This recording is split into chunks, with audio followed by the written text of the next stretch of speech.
Welcome to Samba Samba. Enjoy the video. You begin by collecting the exact hardware and laying out parts so you can work methodically. Pick an Android-compatible single-board computer and a microcontroller for real-time control. This split makes sensor I/O reliable. Once done, mount motors to the chassis and fit the battery with a 5V regulator for the SBC. Make sure to route power and signal cables cleanly. Good cable management prevents noise and short circuits. Start soldering motor leads and secure sensors to test basic power and connectivity before software. Now you move to software integration. Flash Android or an Android Things image onto the SBC and enable ADB and SSH for remote access.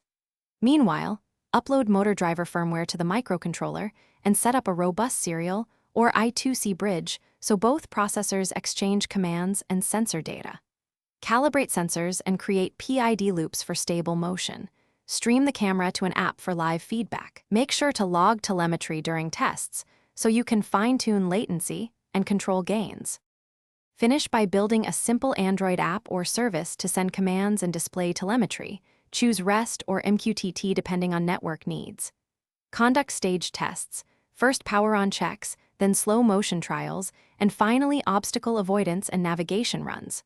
Once done, tune behavior trees and safety cutoffs so the robot stops on anomalies.